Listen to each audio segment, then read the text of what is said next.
Rewst Flow 2025, Rewst's second event here in Tampa, Florida. A great event, all about the community. It's a nonprofit event. They don't make any money. They put it all back in, and it was well attended. It's all about automation, using the Rewst platform to help MSPs, help small to medium-sized businesses. I was able to have 11 great conversations. My first time at this event. I've been told I'm going to be invited to all the rest of them. I'm looking forward to it. It's a great community, great group of vendors, great leadership there at Rewst, and the vendors were terrific as well. I started the whole, all of my conversations with the CEO, with Aaron Chernin, and I've had the pleasure of talking to Aaron in the past, and a great leader. From Ducati rides to MSP revolution is the title of this discussion. He loves motorcycles. Why? Why would you think he loves them, by the way? I wonder if you'll be shocked by his answer. But Aaron is all for the community, all for this platform. Really great conversation. John Snyder, an MSP, a great light. John came up to me full of energy. Can we talk? It was a great conversation. From potter to partner. Told me he was a potter. Didn't know what that meant. Mendy Green, MSP geek. Known MSP geek for a while. I didn't know Mendy before this. Certainly seen him around. Very interesting.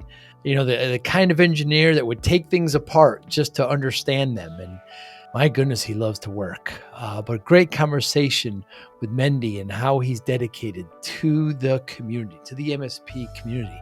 Frank Marino, from rugby fields to fire pits, well-rounded individual, another gentleman who came up to me, another MSP, has an interesting backstory, great conversation with Frank. I hope to work more with him. It's just a great smile and great presence and a lot of knowledge there. Vera Tucci, an Italian. Her and her husband have a great MSP there in northern Italy near Bologna. Tea consulting. Of course, my father's from southern Italy, but culture, communication, and cyber. We just talk about how MSPs work there in Italy and southern Europe, how it's different here. It's not really that different. But Vera gave a great presentation there at Rewst, and it was really, really well accepted. Carl Bickmore. I've known Carl for 20 years.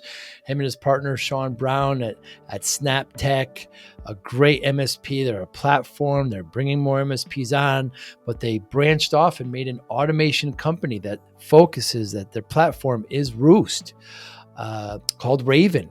Carl loves guitars and singing and a musician. And we talk about the difference between art and science with Carl. Adam Myers, fascinating discussion with Adam. He's an MSP there in New York. Tech tickets and tile games. Very interesting, his perspective on how to solve problems and what he does there in that MSP in New York. Becky Teal, known Becky for 12 years when she was at the peer group HTG. She heads up community now at Huntress. A hobby hopper, from hobby hopper to community builder.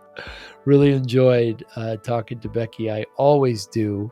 Hyla Strauss Stanton from Acronis. First time meeting Hyla, very interesting woman, interesting past, moved all through the country from Miami to Phoenix, gone from the hot wet to the hot dry, but how she looks at community, how she helps MSPs, great conversation. Mark McDowell, great conversation. I got to know Mark at one of the get-togethers. We were talking for a while, begged him to come on to the podcast, and he did. Leading with facts, living with purpose. He's at an MSP outside of Orlando. He is now. Great conversation with Mark. And the last conversation with Joe Panettieri, MSP legend, the other Joe P. There's been many times where people would confuse us, same initials, same first name, same, from the Northeast, Italian. I remember one party, 10 years ago, we went where we actually swapped badges just to fool people. But great conversation with Joe Panettieri, our 700th episode. Joysticks, journalism, and the joy of truth. Love being at Rewst, Flo. Thanks for watching. Thanks for listening. Hi, I'm Joey Pinz, and here's my 45-second introduction. After starting my business in the 90s, I started developing poor habits of eating in my diet because I was working way too much. Before you know it, I found myself 340 pounds. The doctor told me if I don't lose the weight, I'm not going to see my daughter graduate. Took the next 7 months, lost 130 pounds. People think there's some secret. Ask me, how'd you lose that weight? Like there's some secret. There is no secret. How'd I lose the weight? Just one word, discipline. I've had other successes in life, and I attribute them all to discipline. Now, I'm not the king of discipline, but I believe that it can help all of us. Friends, colleagues convinced me to start a podcast. The podcast mission: how do we better ourselves and society? I talk to interesting people in health, fitness, sport, wellness, business, technology, science, art, and culture. And I eventually ask them how discipline plays a role in their life. Podcast vision: growth through learning from others. A minotaur chasing you through a maze or whatever. Right. But you had to plot it first on the grid or we'd play Temple of Apshai or whatever, and they'd have a grid. Right. As it revealed itself, you'd be. And Dungeons and Dragons, we did hexagonal. I think we did, if I'm not mistaken. I didn't do D&D. My neighbors were big in the D&D. Yeah. So what's the difference in your eyes, between Asteroids and Pac-Man? Oh gosh, are we recording this? Just pretend we're not. Yeah, I guess we are. No, it's just you and me. Yeah, right. So, the big difference is it's really hard to get an asteroid screen now if it breaks. It'll cost you a fortune to fix it. Whereas Pac-Man's a commodity. Asteroids will never commoditize. Okay. How about that for an answer? So if you want to be a service provider that takes care of arcade games, there's probably higher margin in repairing asteroids than there is in Pac-Man. Right. Yeah. What kind of SLA is available on those kinds of games? I mean... it's probably guaranteed for about a half hour of work. They break so often. So the moment the guy leaves your driveway, you're probably calling again. Tempest was another one. Tempest, I just saw on sale. It's funny you should mention Tempest. Tempest, I just saw on sale on Facebook Marketplace, and I was tempted, but my wife will kill me. But that's another one. That's a fortune to fix because it's that. I forget the name of the screen. Right. That it's the different Vector, screen. Yeah. Vector. Yeah. That's it. Yeah. That's it. Yeah. Right. Yeah. Yeah, you love it. So in the 80s, did you have Pac-Man fever like me? I mean, I couldn't get enough of these games. No, I was actually, I guess it's similar to blogging and similar to my life watching the world of MSPs rather than building an MSP. Interesting. Here's what I mean by that. Okay. I'd be the guy walking into a pizza parlor standing behind everyone else playing the games because I was too cheap to pump quarters into it. Wow. And I always felt like I'm going to get ripped off because my game's going to end too soon because I'm no good at this. So I loved watching other people play the games. And then eventually I would maybe buy the home version of it for an Atari 2600 or 800. Yeah. In this fast-paced MSP landscape, how do you stay ahead? Introducing MSPinfluencer.com, your ultimate hub for MSP news, insights, and community connection, powered by Forza Dash. More than 75,000 MSPs subscribe to our MSP Influencer Pulse weekly newsletter, staying informed and ahead of industry trends. Tune in to emerging podcasts from Joey Pinz and leading MSP voices, offering essential tips, powerful insights, and success stories. Explore our multi-authored blogs, crafted specifically for MSP leaders, delivering fresh perspectives and actionable strategies. Celebrate excellence with the industry-leading Forza Dash MSP Influencer Awards, recognizing innovation, leadership, and impact in the MSP community. Join thousands of MSP professionals who trust MSPinfluencer.com to grow their business and expand their networks. MSPinfluencer.com, where today's MSP leaders connect, collaborate, and conquer, all powered by the Forza Dash platform, helping MSP vendors work effectively with MSPs and helping MSPs grow. I felt that was more cost effective.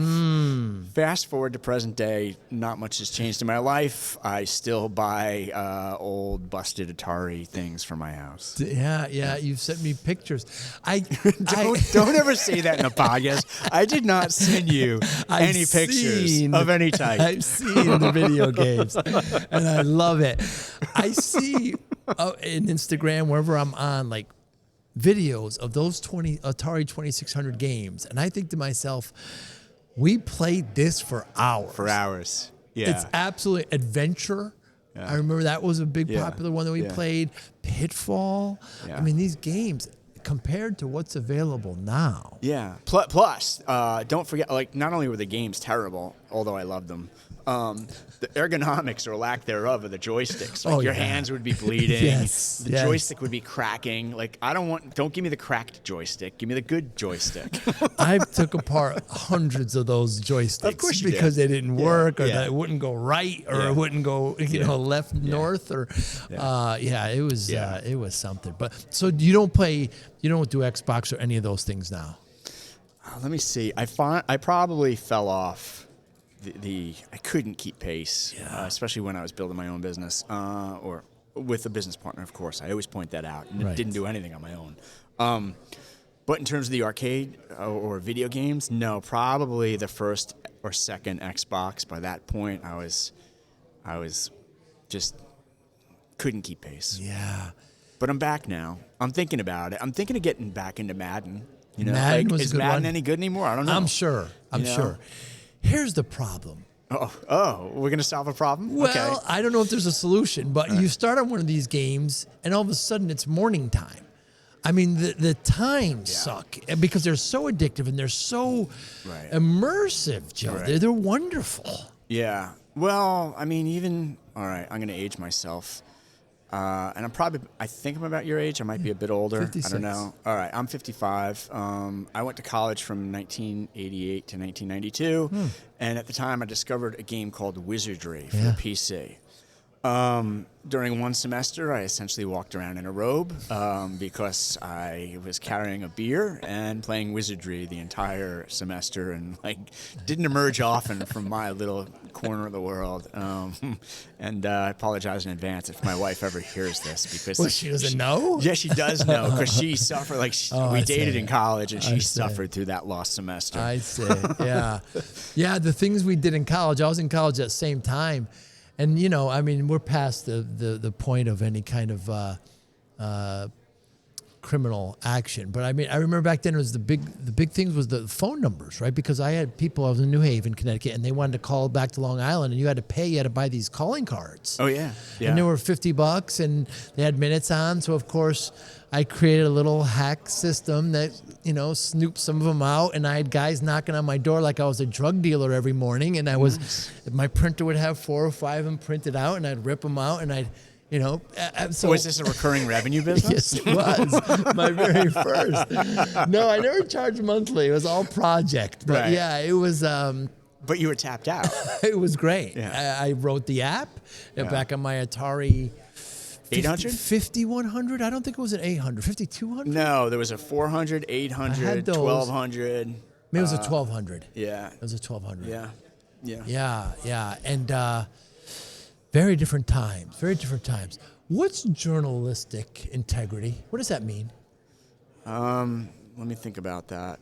Listen, I think it is the ability to sit down with someone, and if someone says, you need to take this to the grave, you take it to the grave, and you never share it.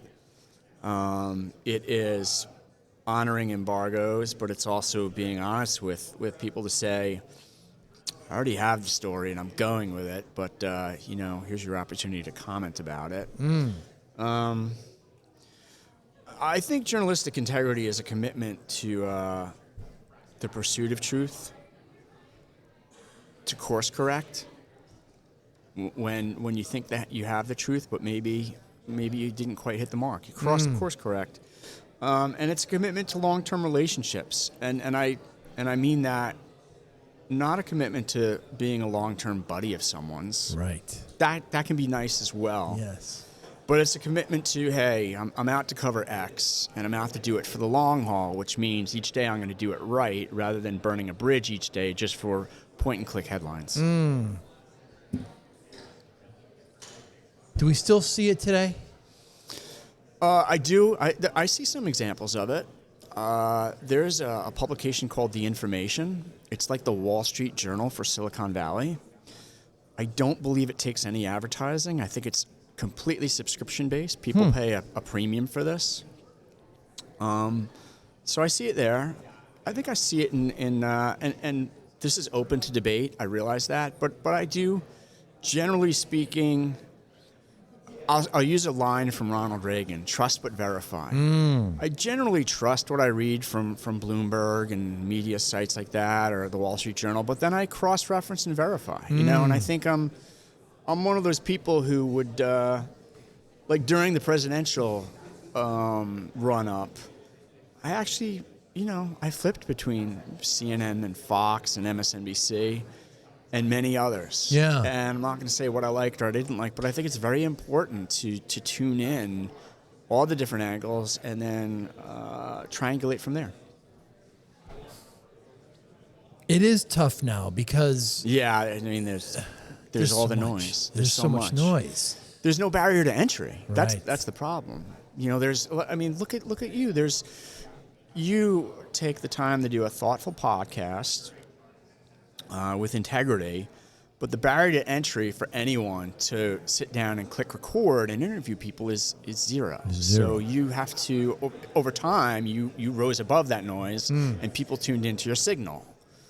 But it's still a tough journey for those who are beginning the journey. But I'm not a journalist, and my integrity varies. So when you when you started right with your partner, Right. was one of your missions to have? I mean, how?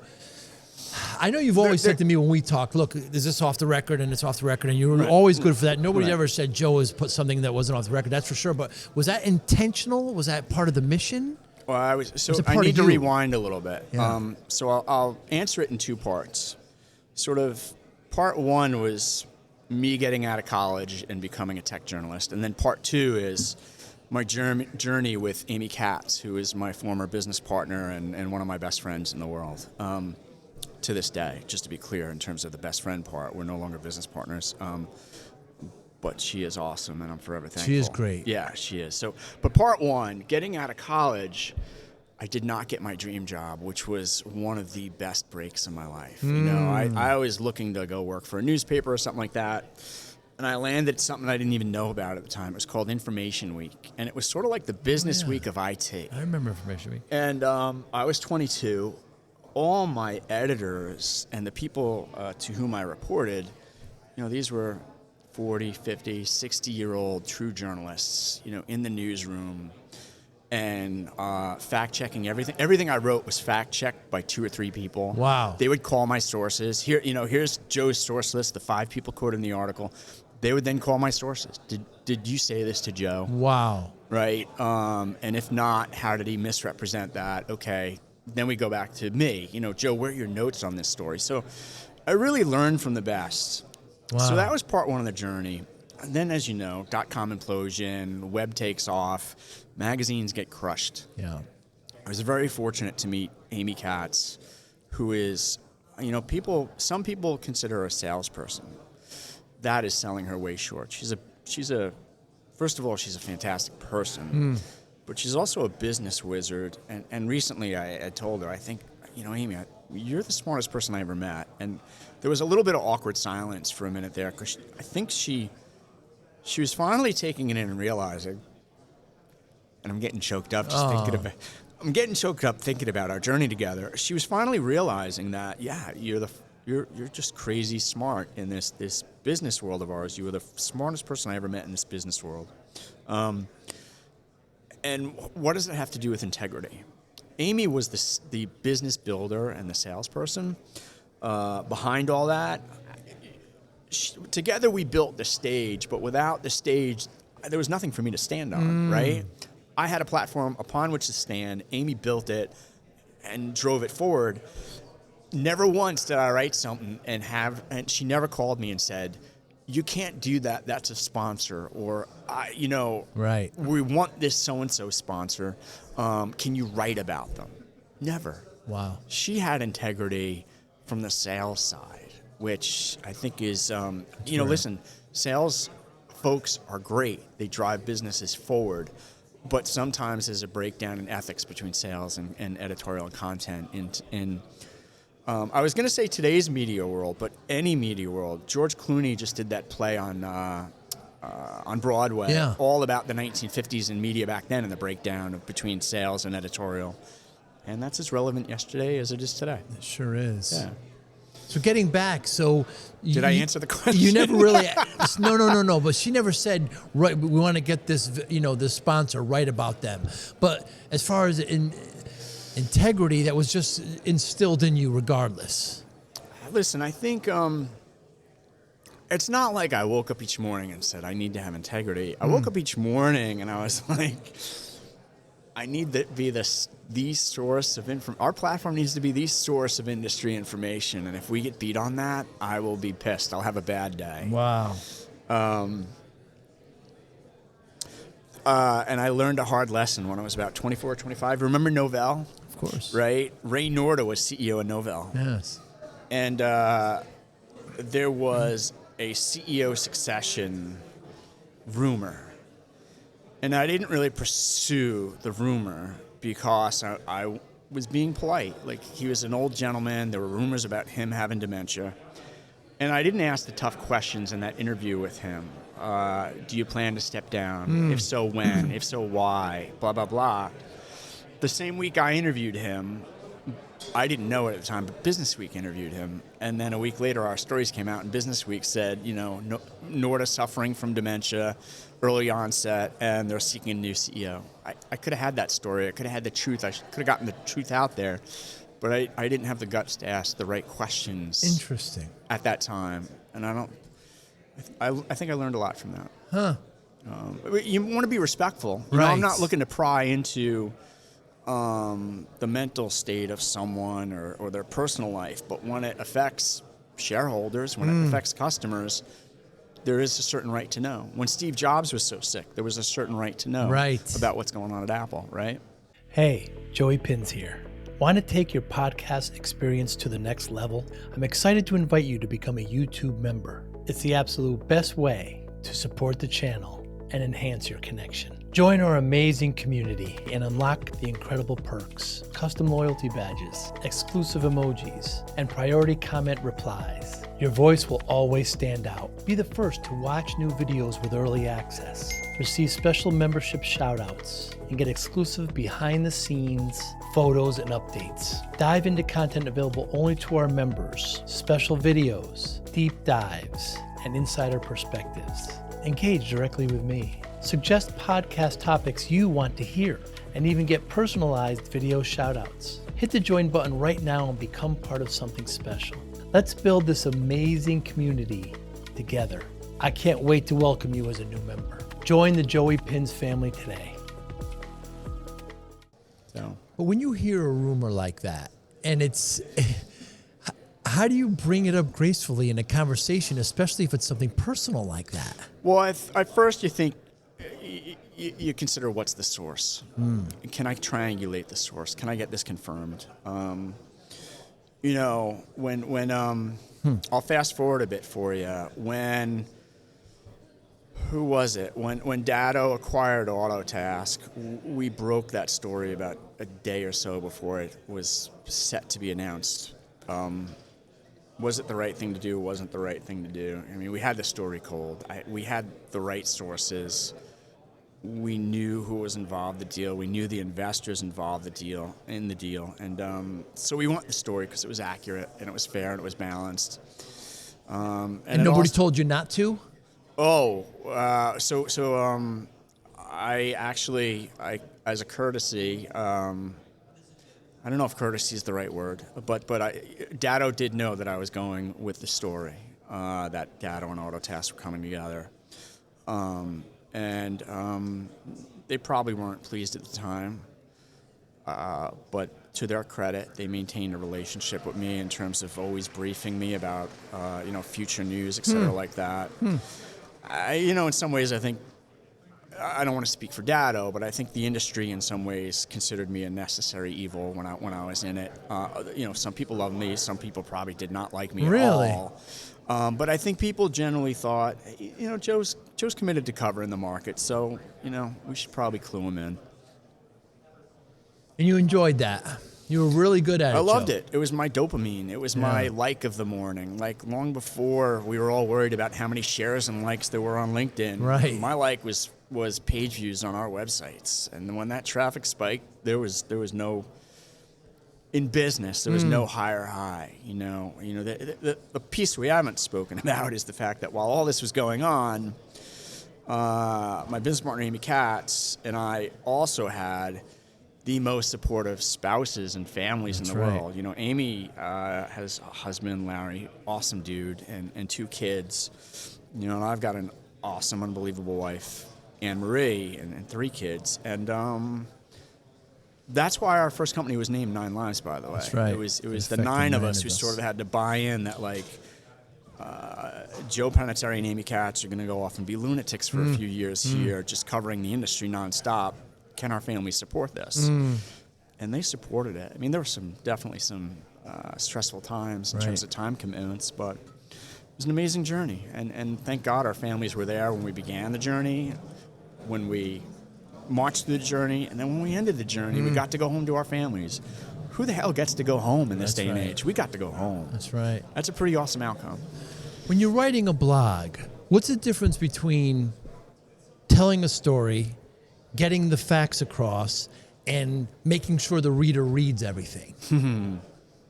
I'll give you a prime example of how we did that. So when ConnectWise was about to be acquired by Thoma Bravo, I was 90% sure we had the story. I didn't have the story, but I was 90% sure. So I wrote a really long blog about what was coming up. I think it might have been around the time of IT Nation, I forget. And it was about all these different technology developments. And then further down in the piece, I said, and by the way, I think private equity is really getting interested in this market. And by the way, there's this company, Thoma Bravo, which at the time, a lot of people in the MSP space didn't know what Thoma Bravo was. This was 2016, 2017. We were mispronouncing it. Yeah, we didn't know. Thomas Bravo. There's who's no Tommy? S on it. Who's Tommy Bravo? Yeah. So, and I said, oh, by the way, I think Thoma is taking a hard look at this. Now, people who read the blog daily, they knew you better read the entire blog because I was always dropping hints in the bottom, and that was sort of fishing expedition for me, right? I did not say that Thoma is buying ConnectWise. What I did say is I think private equity is looking at this market, and I think Thoma is interested in this market, hypothetically speaking. And you'd be amazed by how many, that was like chumming the water. Right. Now everyone's coming nibbling, and I could reel in sources where people are like, yeah, you're right. Or no, you're just damn wrong. How long before the announcement was this? Probably a week. Okay, about a week. Okay. Yeah. It wasn't months. But that announcement, as I recall, the sources who were talking to me, I mean, that was a lengthy dance between Thoma and ConnectWise before the deal actually came. It wasn't years and years, but it was certainly months and months. And then towards the end, I think it was high pressure just to get everyone, all the I's dotted and the T's crossed. What do you miss? And to Arnie's credit, he did it. Yeah. Yeah. I've never heard anybody say anything. You said some people don't like you. I've never heard anybody say anything bad about you. That's for sure. What do you miss about those days? I would say, listen, I never had the talent to be a really, really good athlete, but I would think that it's sort of similar to being a professional athlete where you're no longer on the field anymore. Right. And you have those moments where it's like, you know what? Maybe I'll get back down on the field. Maybe I could get back in this game. And then, the one day you go back to your high school stadium and you work out a little bit and you're like, oh, my body's fucking killing me. And, I've only been out here 20 minutes, not 12, 14 hours a day. And you realize, holy shit, you're living it right now. Yeah. You are grinding. You're putting in a lot of hours. And you realize the commitment. Because you don't want to be okay. You don't want to be good. You want to fucking, excuse my French, you want to rule the world. Right. You want to be the best every morning. And that's an obsession. I used to describe our business that way. I was obsessed with it in a good way. And I was obsessed with the industry in a good way. And there are moments where it's like, I could do that again. Right. And then there's other moments where I don't know. So I definitely miss the adrenaline rush. I miss the camaraderie, these conversations with folks like you. And I'll give you a prime example, whether it's Gary Peaker or Andrew Morgan and many others at this conference, the Flow conference, our first words are, how's your family? Right. What's going on with so-and-so? And it's deeply personal, you know. We all know that we sacrificed a lot to hang out with each other and have some fun in the MSP industry and see the industry move forward. And meanwhile, all of us had incredibly supportive families through that, you know. And you don't miss, of course, the long hours. I asked you what you liked about it. I wasn't aware. I was aware of the long hours but not to the extent. Like, I used to sit down and shit. I mean, thousands of people across the MSP channel are doing this every day. Right. So I'm not saying I did this. I'm saying to be the best at anything, you know, I'd think of nothing sitting down at 6 a.m. and I'd look at the next time I'd look at the clock, it would be 9 p.m. at night. Yeah. And for me, it felt like a half hour of work. I can't imagine what my wife or my kids felt like walking by my office saying, hey, that lunatic's still at it. Wow. You know? So no,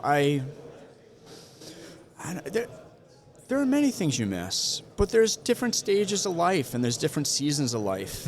I met my wife the first week of college, right? We're 33 years later, Amazing. Give or take. Almost, holy shit. It'll be, by 2028, it'll be 40 years later. Wow. I still look at her like she's a freshman in college, which sounds really bad in a podcast, but you guys know what I mean. Yes, when you're in love with it's only a someone and you're compliment. able to go back home to that, it's a different season of my life, and I'm thrilled that my family stuck around waiting for me and was supportive every step of the way. And your advice to current day bloggers that are covering the industry is what? Own the platform. You know, I think so I could have freelanced for someone else, and I did, and I enjoyed it. I've written for other big media companies. Amy and I knew it's like a software company. You know, you have to control your stack. You know, Apple didn't just make iOS for other hardware vendors. They created the entire stack, and they controlled their stack. In our little corner of the world, we had our WordPress stack. And upon it, we built our software. And upon it, we built our blog. And we controlled the stack. And we monetized the stack. And hopefully, but before the monetization, Amy was committed to monetizing it in the right way. That was a big thing. But we were committed to the readers. And thank God they supported us. Because without the readers, we wouldn't have had anything. What's different about those times, Joe, from now? We got all social media has taken over. We've got a lot of... Well, I think the stack has changed, right? You know, back then, it was the blog. The blog was the center of my universe. Are they the center of universes anymore? I don't know. I don't think so. Podcasts are super hot.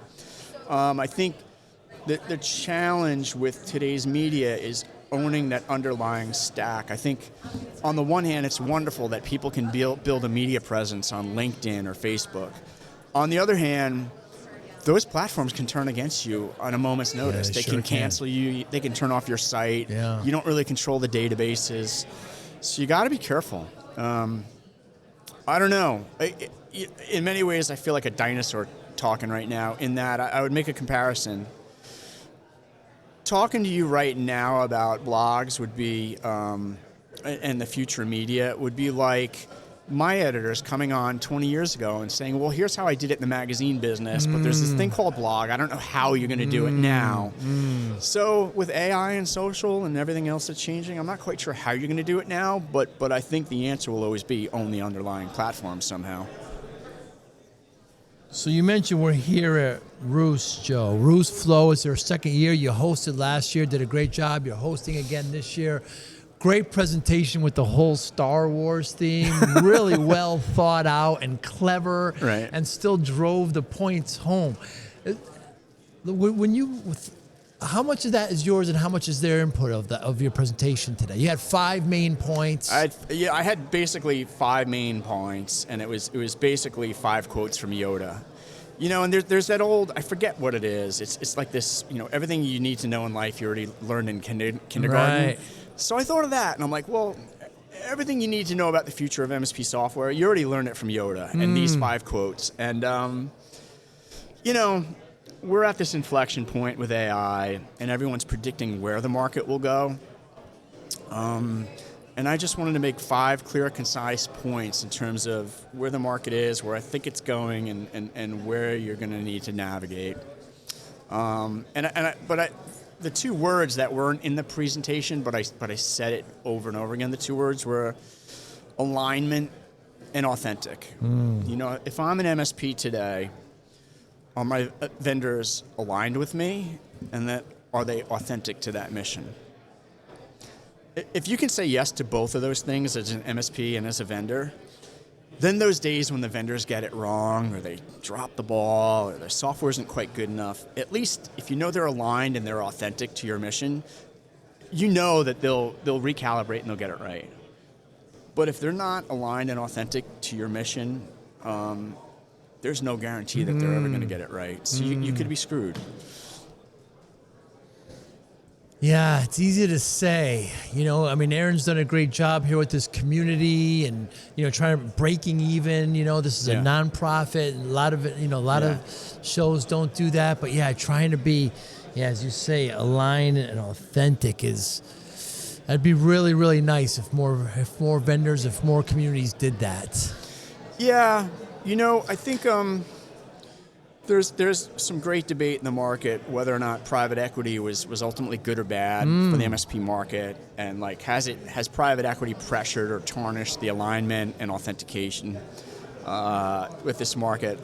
I would just offer a caveat to that. It's sort of like when people ask me, is private equity good or bad, I'll often say, well, is the stock market good or bad, right? Like, at the end of the day, it's about individual companies and their specific missions and how they execute against those missions. So don't judge all private equity as good or bad. Look at individual companies and their relationships and the track records and judge it from there. Because there have been some great outcomes in terms of maintaining that authentic path forward. And sometimes there's not so great outcomes.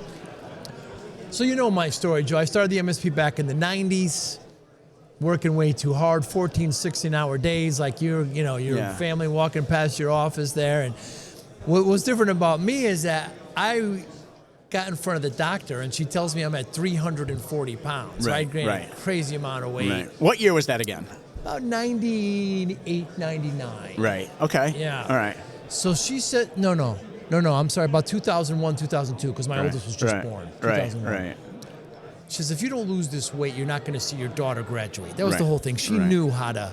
She knew where to. She cut to the chase. Right to the chase. So I spent the next 6-7 months, lost about 120 pounds, kept it off. You know, you can't look at these things as a finishing line, right? These are lifelong changes. Yeah.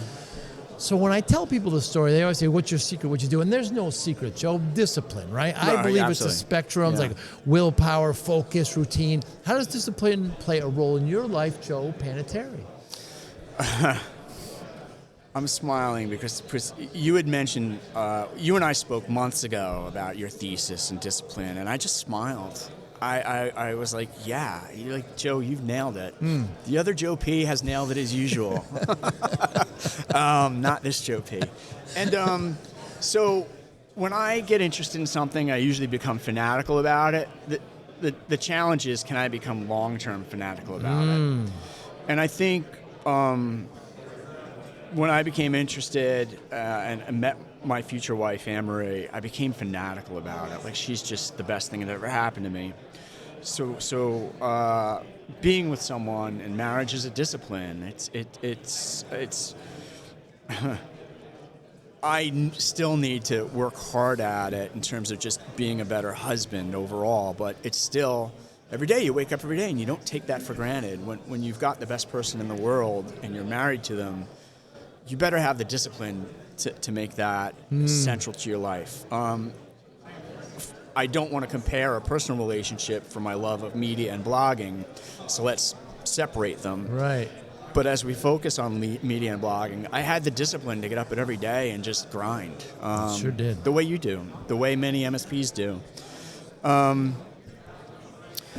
Posts, I'm trying to figure out now going forward, what is that obsession? What is that discipline? You know, I was pretty good about getting back in the gym in recent months. More recently, I've just had some I don't want to call them health issues, nagging injuries, like an athlete, nagging injuries. So I want to get back to that. That would be important to me. But the other thing I'm obsessed with right now is capturing the history of my family. The last name Panettieri. There's a website now that I've launched, panettieri.io. Our family came from an island in Italy called Stromboli around Delicious. 1915. And that history was, I was afraid it would be lost with my generation. You know, my dad passed about a year ago. He was just an awesome person who I often say, and I tell my kids, so my dad has 10 grandkids. And the thing I mentioned to the grandkids is your grandfather and your parents delivered you on the doorstep of the American dream. You're right there. It's up to you to kick that door open, to go through that door, to climb through the window, to fulfill the American dream. It's your obligation. I'm getting teary again. Yeah. Lost my dad a year ago. Yeah. But I guess, so right now I'm obsessed with making sure that that family is documented and the history is documented. But it's a different obsession. That can be 2 or 3 hours a day. I'm blogging on the site. I'm reconnecting with relatives, and they had no idea they were in our family tree. Wow. Well, now they know. And it's been a great journey. But blogging and media for me that was an 18-hour obsession. I'm not sure I'll ever have that again in terms of work, but I'll probably have 3 or 4 different mini obsessions. You know, maybe it's a more rounded out, well-balanced diet. We'll see. So, but how about you? Where does discipline come from for you? Want to show your love for discipline, inspiration, and the Joey Pinz podcast? Now's your chance. Introducing the brand new Joey Pinz merch store, where style meets discipline. Choose from premium apparel, cozy hoodies, stylish hats, durable bags, and your new favorite coffee mug, all featuring the iconic Joey Pinz logo. Perfect for podcast fans, discipline enthusiasts, or as unique gifts for friends and family. Every purchase supports the Joey Pinz Discipline Conversations podcast, helping us continue to inspire greatness and promote positive change. Visit joeypinz.com/store today and wear your discipline proudly. Joey Pinz merch. Wear it, share it, and live it. Was it that doctor moment? That was it for me. That was where I knew I had to make that decision, because the thought of not being around, you know, I could do anything I want with myself, Joe. I could abuse myself all I want, but now I'm responsible for these beautiful people in my life. There you go. So what motivates you? I'm going to say legacy is one. Yeah, you know, so we haven't mentioned, I mentioned a few names earlier in the conversation, but one I didn't mention so far was Arlen Sorensen. Arlen put together a really great group for folks who have sold and exited their businesses. It's called S to S, Success to Significance. And the whole idea is, all right, you're out of the business world. You're probably going through some withdrawal there. That was quote-unquote success. But now, what do you want to be significant about your life? What do you want your legacy to be? I'm still working on it. I mean, we've got 3 kids. My